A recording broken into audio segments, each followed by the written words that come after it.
From the very first stories, written I think in the early 1970s, Bernard has been a master of style and technique, deploying that unflashy art that conceals art, which I associate also with John McGatton, William Trevor, Grace Paley, and Alice Munro.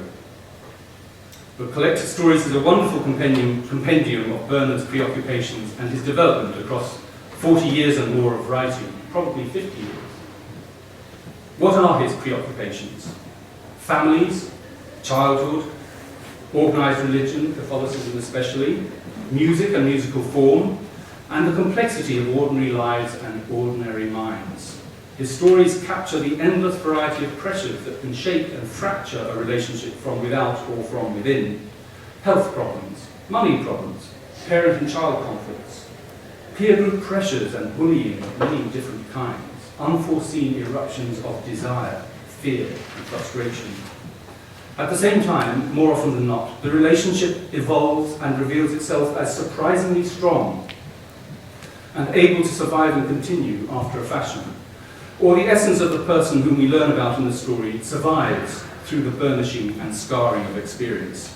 This, I think, gives a narrative or thematic shape to his novels and stories, but this sense of a shaking and a strain imposed upon a structure that finally survives also applies to the form of these literary creations too. In one published interview, he has described the writer's task in the simplest but most profound way, I think. He says, initially, the writer visualizes and writes it down in words. And then the reader comes along and reads the words, and then visualizes what you've written.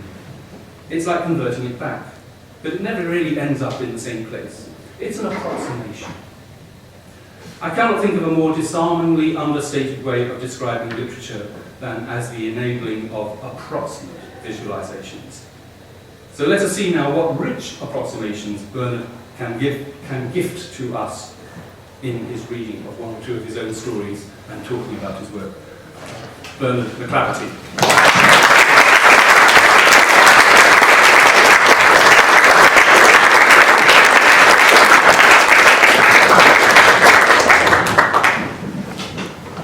Thank you very much, Michael, for that introduction. I was sitting there saying, I think he sounds very interesting.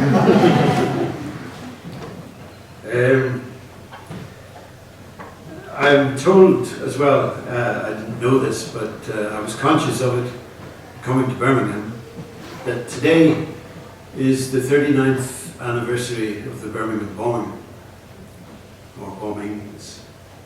And I would just like to say how ashamed and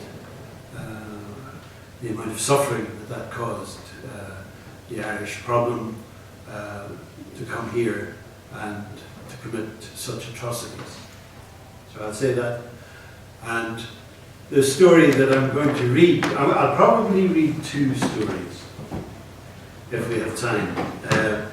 And the first one is about the specific roots of that problem. And it's a story called Walking the Dog. And it's a kind of Aristotelian story, big word, which means that it takes as long to read as it does to happen. So it's about 10 minutes, 10 to 15 minutes. Such a big book, this, I don't know where the hell it is.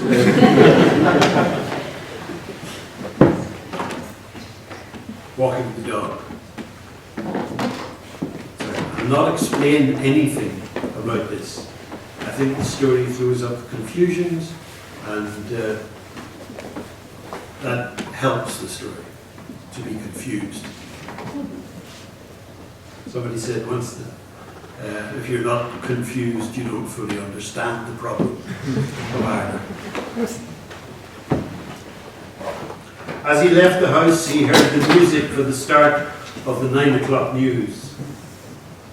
At the top of the cul-de-sac was a paved path which sloped steeply and could be dangerous in icy weather like this. The snow had melted a little during the day, but frozen over again at night. It had done this for several days now, snowing a bit. melting a bit, freezing a bit. The walked over ice crackled as he put his weight on it, and he knew he wouldn't go far. He was exercising the dog, not himself. The animal's breath was visible on the cold air as it panted up the short slope onto the main road, straining against the leash. The dog stopped and lifted his leg against the cement post. "Here, boy, come on." He let him off the leash and wrapped the leather round his hand. The dog galloped away, then stopped and turned, not used with the icy surface. He came back wagging his tail, his big paws slithering. Daft bugger. It was a country road lined by hedges and ditches. Beyond the housing estate were green fields as far as Lisburn. The city had grown out to here within the last couple of years.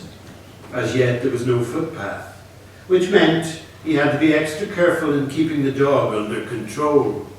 Car headlights bobbed over the hill and approached. "Come here."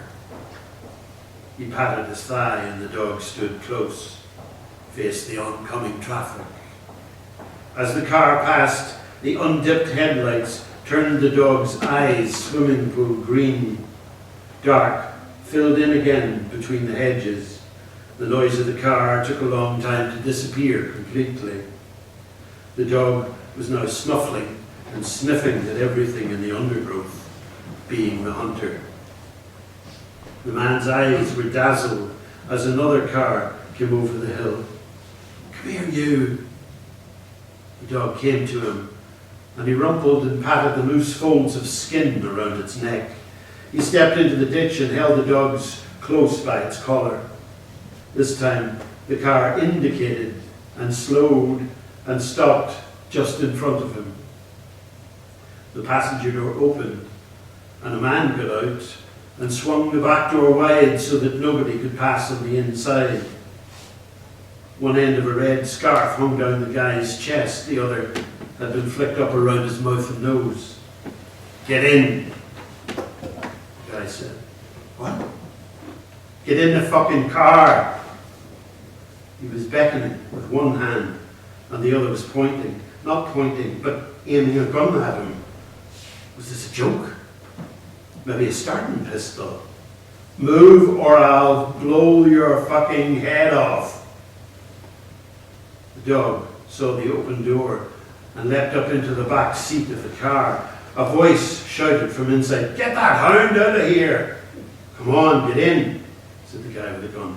"Nice and slow or I'll blow your fucking head off." Car headlights were coming from the opposite direction. The driver shouted to hurry up. The guy with the gun grabbed him by the back of the neck and pushed his head down and shoved him into the car, and he was in the back seat beside his dog with the gunman crowding in beside him. "Get your head down."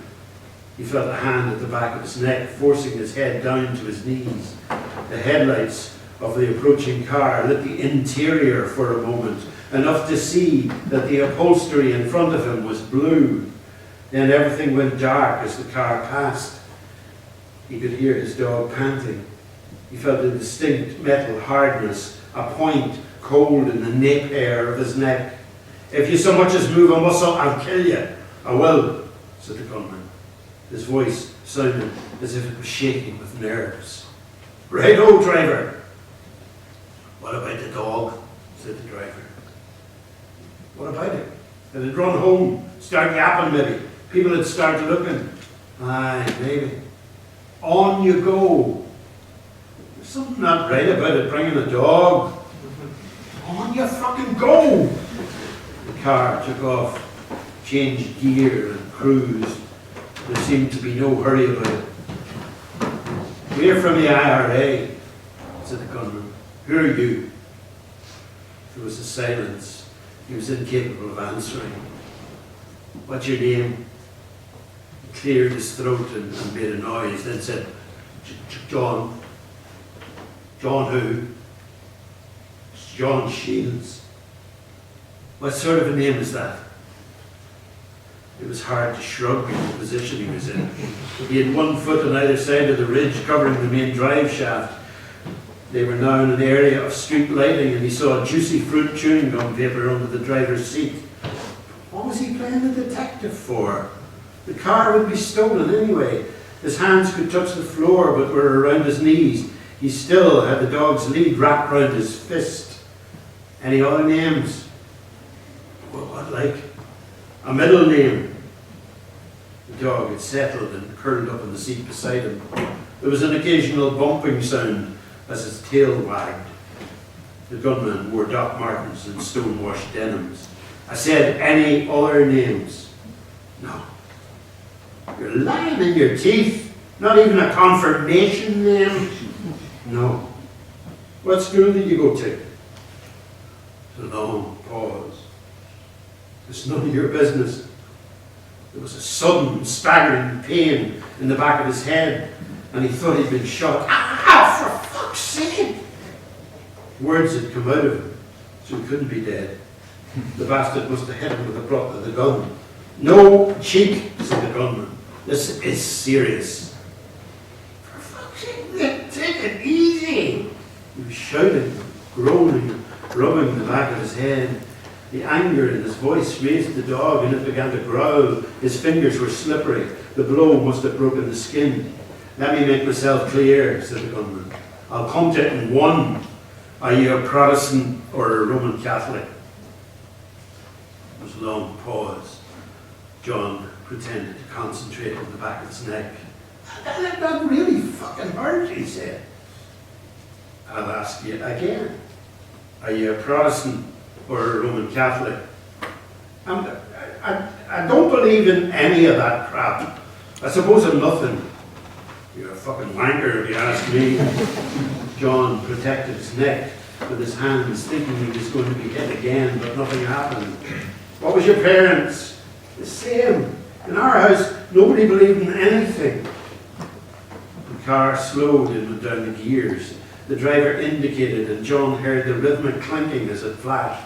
This must be the Lisburn Road, a main road. This was happening on a main road in Belfast. They'd be heading for the Falls, some Republican safe house. The driver spoke over his shoulder. That's here you said in the alphabet. Are you serious? Yeah. Say your ABCs for us, said the gunman. This is so fucking ridiculous, said John. He steeled himself for another blow. Say it, or I'll kill you. The gunman's voice was very matter-of-fact now. John knew the myth that Protestants and Roman Catholics, because of separate schooling, pronounced the 8th letter of the alphabet differently. But he couldn't remember. A, B, C, D, E, F. He said very slowly, hoping the right pronunciation would come to him. He stopped. Keep going. G. John dropped his voice. H, H, I, J, K. We've a real smart aleck here, said the gunman. The driver spoke. Stop fucking around and ask him if he knows anybody in the IRA who can vouch for him. Well, said the gunman, do you? There was another long pause. The muzzle of the gun touched his neck. Pressure was applied to the top bone of his vertebrae. Do you? I'm thinking, it's not fucking mastermind. Do you know anybody in the provost? Answer me now or I'll blow the fucking head off you. No. There's a couple of guys in work who are Roman Catholics, but there's no way that they're provosts. Where do you work? The gas board. A meter man? No, I'm an executive officer. Did you hear that?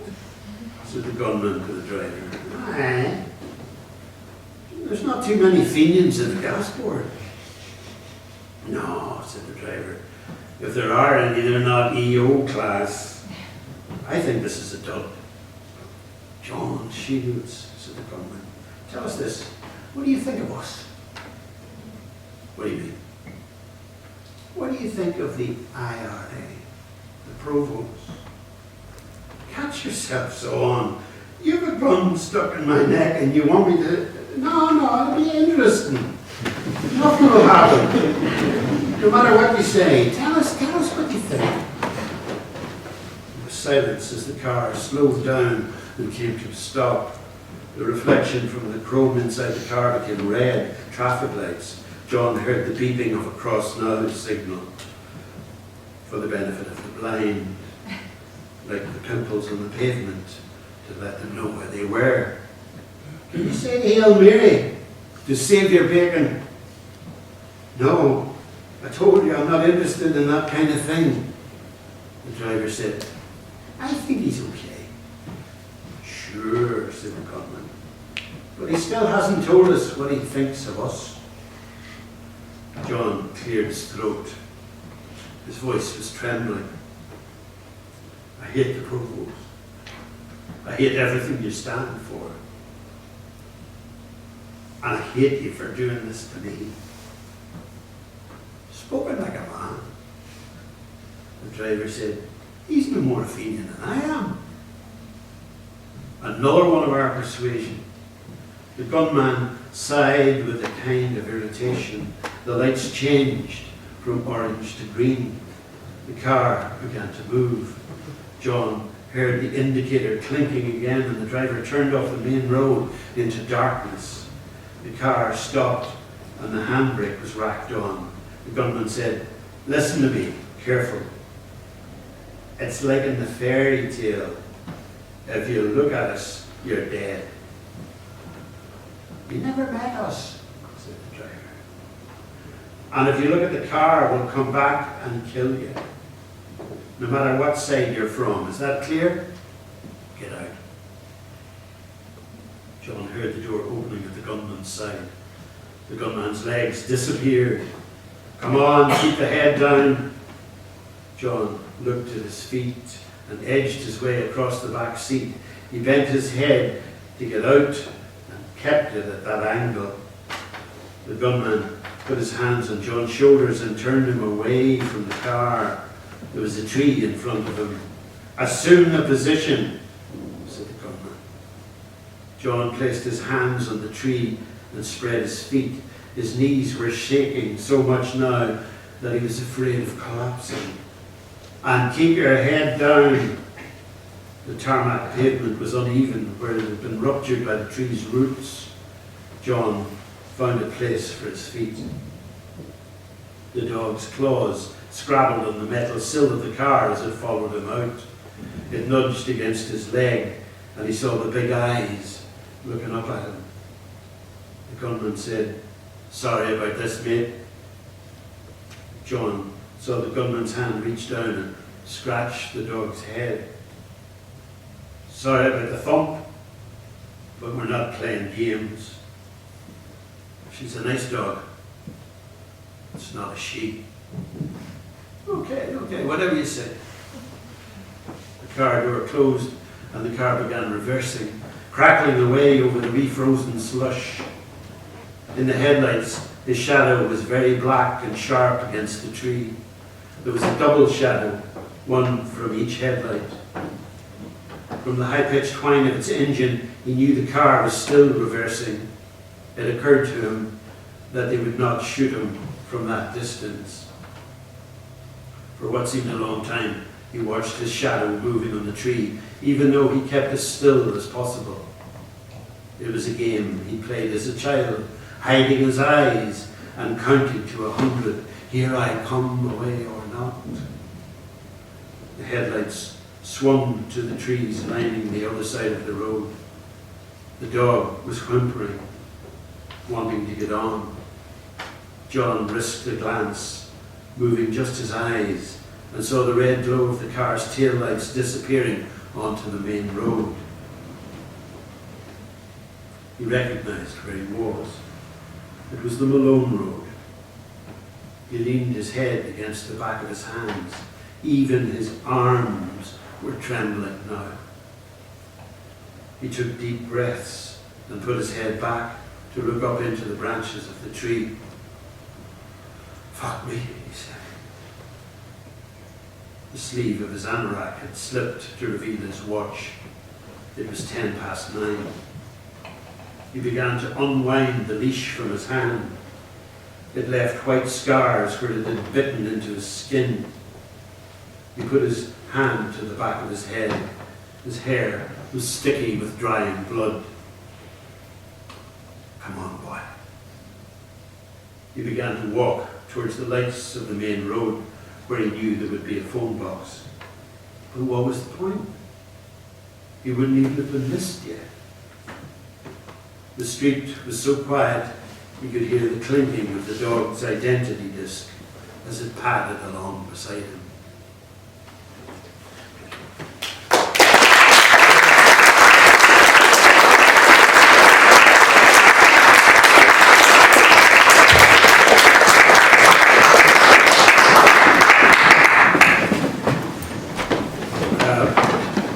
A very different story.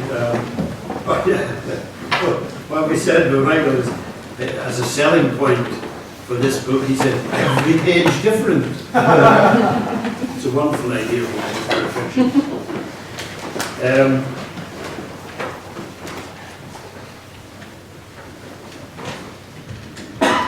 the reason I read this is I think there's an element in it of story of one of the world's greatest storytellers or story writers.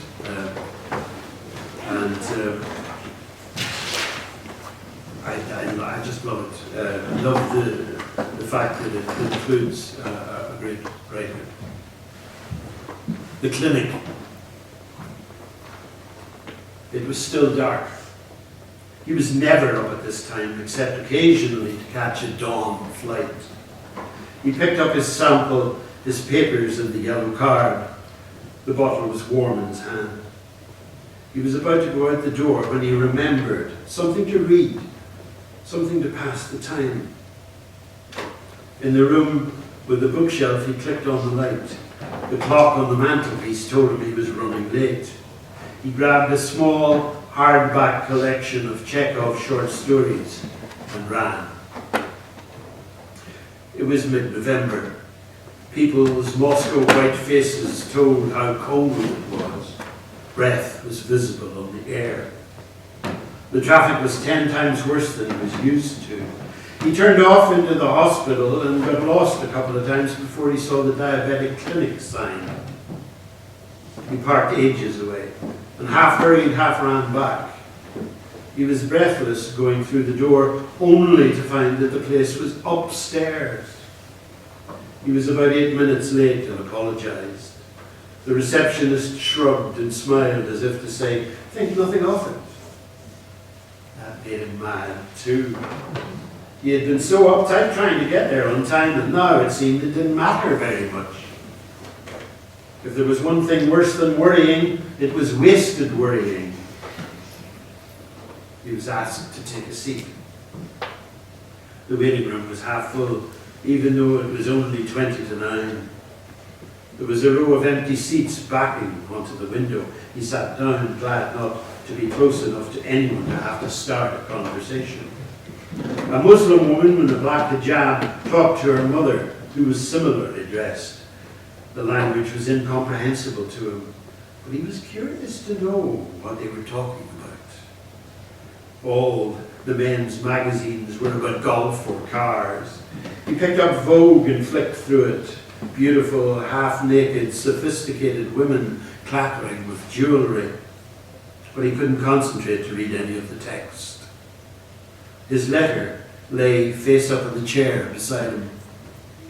"Your family doctor has referred you to the diabetic clinic to see if you're diabetic. To find this out, we will need to perform a glucose tolerance test."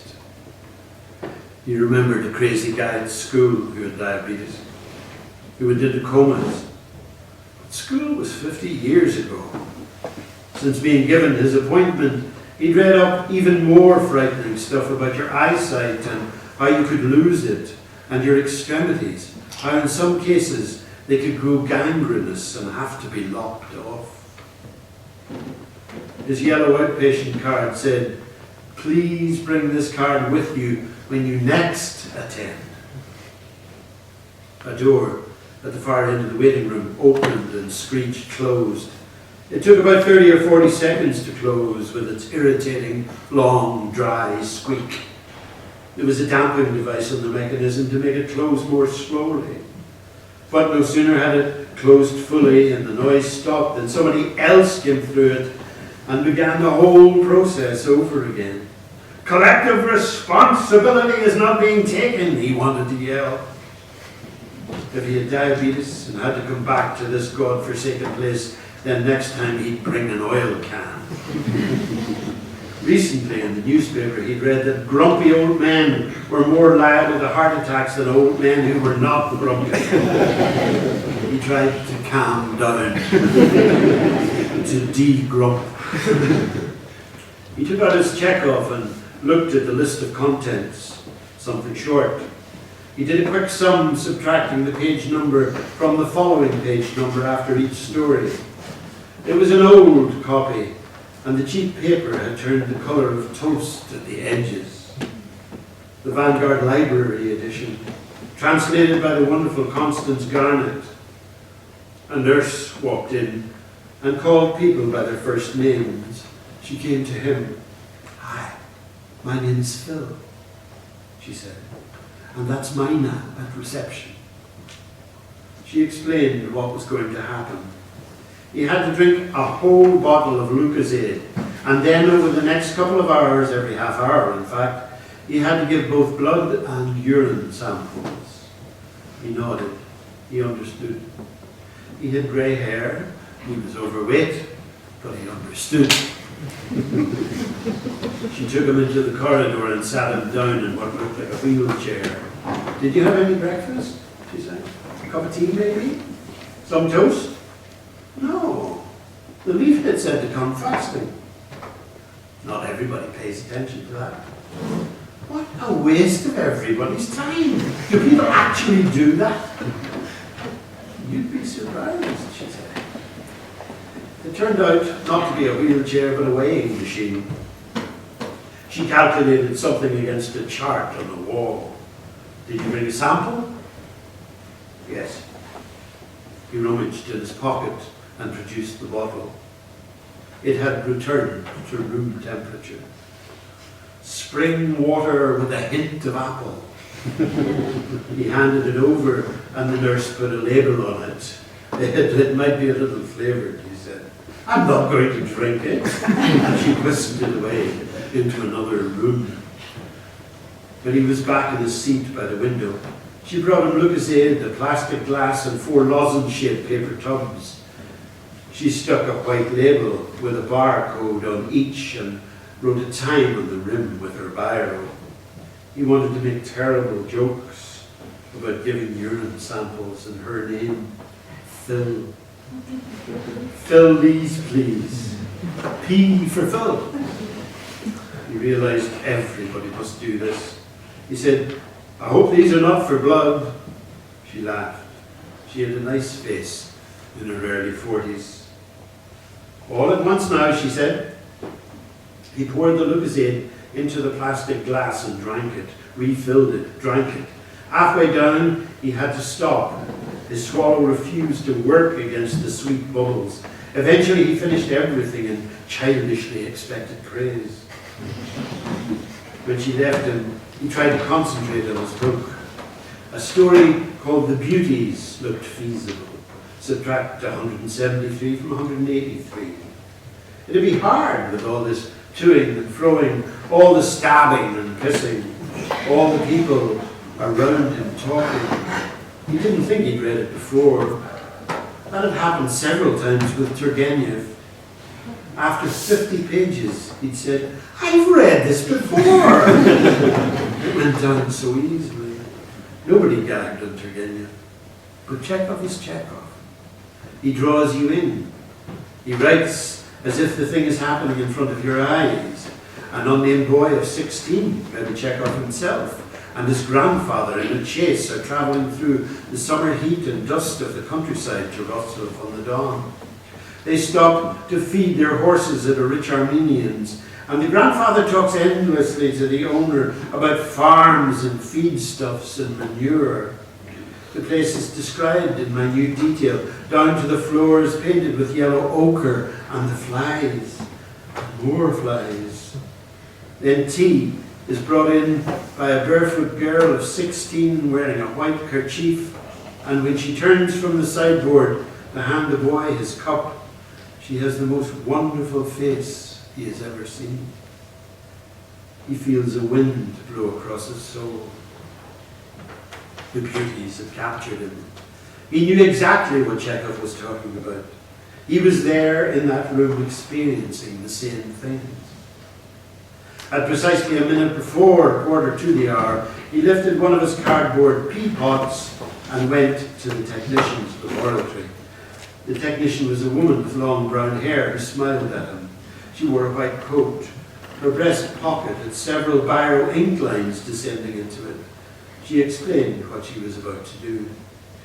You can choose to have it done on 4 fingers, or you can have it done on 1 finger 4 times. That's the choice. 4 sore fingers or 1 very sore finger. He chose his middle finger and presented some gesture. He looked away, anticipating a scalpel or dagger. There was a winter tree outside. Without leaves, a crow's nest was visible. There was a click, and the stab was amazingly tiny, like the smallest rose thorn in the world. He hardly felt anything. The technician squeezed his finger and harvested his drop of blood into a capillary tube the size of a toothpick. When she'd finished, she nodded at his cardboard container. He lifted it and saw out the lavatory. The sign of the door indicated both men and women. Inside, there were adjacent cubicles, and the mother of the woman in the black hijab was coming out of the ladies, bearing her cardboard pot before her like an offering. He smiled and opened the outer door for her. Inside the men's lavatory was a poster about impotence. A man sitting on a park bench with his head in his hands. How did he discover his condition in a public park? Talk to your doctor, said the person. Conjuring up a sample so soon after the one in the house took a long time, but eventually he succeeded and left it in the laboratory. The technician was working near the window. Her long hair was down her back almost to her waist. There you are, he said. Thank you. The nurse brought him a plastic jug of tap water and ice. You might be able to give blood every time, she said, but for the other, you need to keep drinking this. He swerved the jug and poured himself some. It sounded hollow compared to ice against glass. Sipping, he tried to return to the Chekhov. A distant radio was far enough away to be indistinct, but it was still distracting. At the moment, the only other sound was of magazine pages being turned, the kind of magazines which were looked at rather than read. Hello and okay. Flick, flick, flick. The nurse Phil came in and announced a name. Andrew? Andrew Elliott? The man stood and swaggered forward, responding as if he had just been chosen for a Hollywood audition. In a music hall, kind of American drawl, he said, "You call for me, lady?" Everybody in the waiting room laughed. He tried to return to the mood. He tried to return to the mood of that hot, dusty afternoon in Rostov on the dawn, but the smile was still on his face. He couldn't concentrate. He was at that age when things were starting to go wrong. Knee joints were beginning to scringe. Putting on socks had become a burden. Pains where there shouldn't be pains. Breathlessness. Occasional dizziness. An immensely fat woman came in. All her weight seemed to be below her waist. Her thighs and lower belly bulged as if she'd left her bedding in her tights. sheets, pillows, duvets, a lot. After her, an old couple came through the doors, panting after the stairs. They sank onto chairs, incapable of speech, and sat there, mouth-breathing. They both had skin the colour of putty. When he began to read again, he found it awkward to turn the page because, like many people in the waiting room, he had a piece of lint clenched between his chosen finger and his thumb. The boy in the beauties, when confronted with the girl in the white kerchief, feels himself utterly inferior, sunburned, dusty, and only a child. But what does not stop him adoring her, and having adored her, his reaction is one of sadness. Where does such perfection fit into the world? He hears the thud of her bare feet on the board floor. She disappears into a grimy outhouse, which is full of the smell of mutton and angry argument. The more he watches her going about her tasks, the more painful becomes his inexplicable sadness. The first part of the story ends, and Chekhov switches to another similar incident when he has become a student, maybe a medical student. This time, he is travelling by train. In the waiting room of the diabetic clinic, the talk was of medical stuff. I have an irregular heartbeat. Oh, God help you. I'm just trying to keep the weight down. Does the stick help? It helps the balance. This is all in front of me, he thought. But despite his age, he felt good. Felt ridiculously proud he had outlived his father, who had died at the early age of 45. He didn't have a problem that would drive him to sit on a park bench with his head in his hand. So he felt good about that. He looked up at the clock above the posters. He picked up his pea pot and headed for the laboratory again. This time, when he looked away from the little machine which drew his blood, he saw a crow settling in the branches of the tree outside, the thinnest of pinpricks, and again she milked the blood from his finger into her glass capillary. This stranger was holding his hand. Her perfume radiated into his space. Not perfume, but soap. Maybe the smell of her shampoo. Chamomile, maybe. She clipped her capillary to a little sloped rack. There were two of them now. Like the double red line he'd had to rule beneath the title of his essays at school. He provided another urine sample. When he sat down again in the waiting room, he finished his jug of water and asked for another. He returned to his book. And as he read, the room gradually disappeared. Somewhere in southern Russia, a train stopped at a small station on a May evening. The sun was setting, and the station buildings threw long shadows.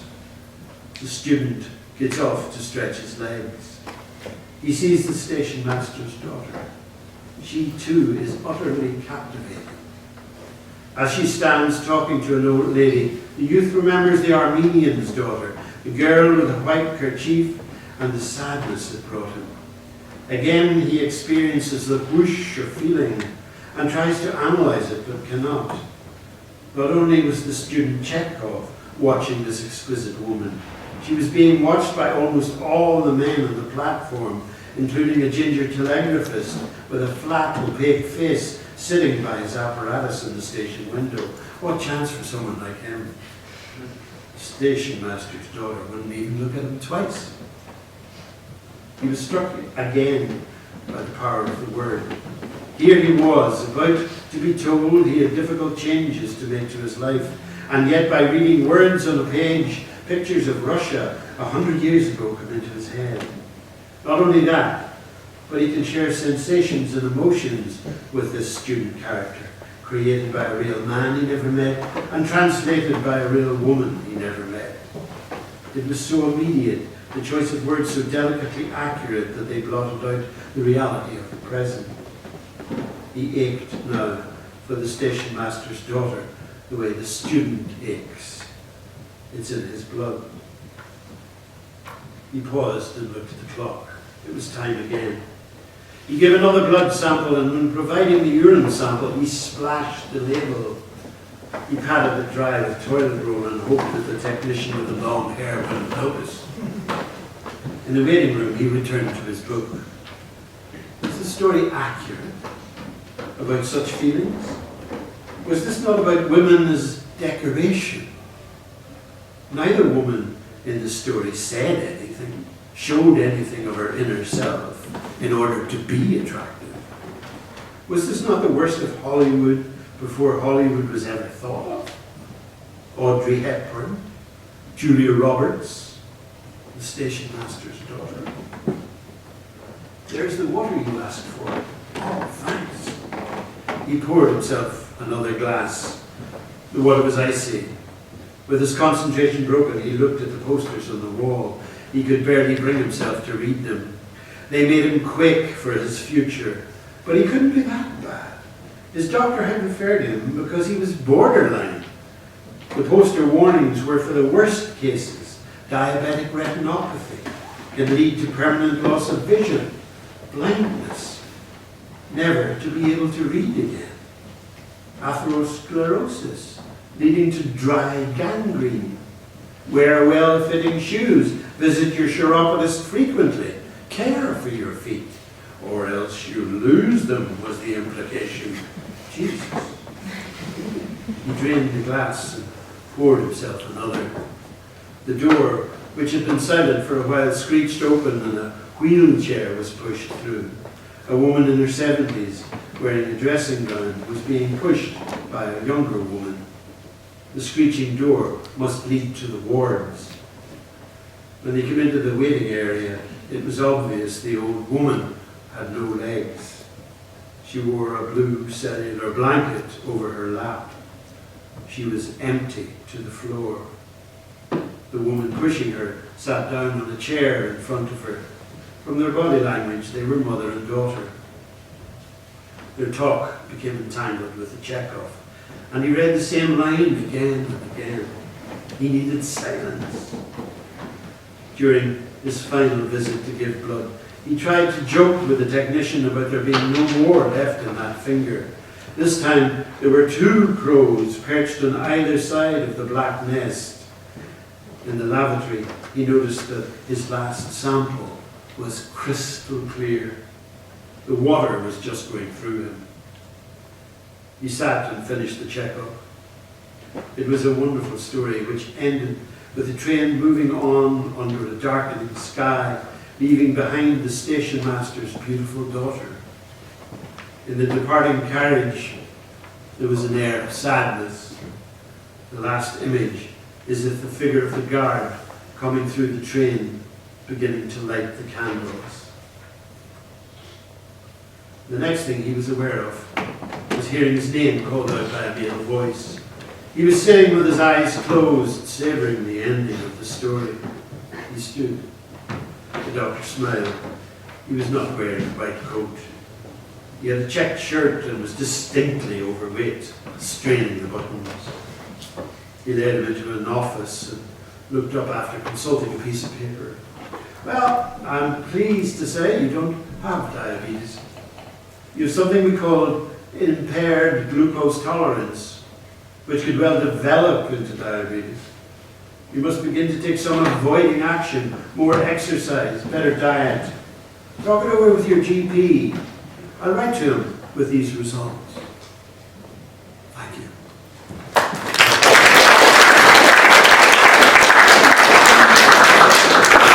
One more paragraph. As he walked to the head of the stairs, he heard the distant door screech for one last time. He will not have to come back. No need for the oil can. He went out into the November midday and across the car park. The sun was shining. He looked up at the blue sky, crisscrossed with jet trails, people travelling, going places, meeting folk. He thought about those people he had just left who daren't misplace their outpatient cars. Above him, the crows made a raucous cawing. His middle finger felt tender and bruised. He took out his mobile and phoned his wife. dabbing the keys with his thumb.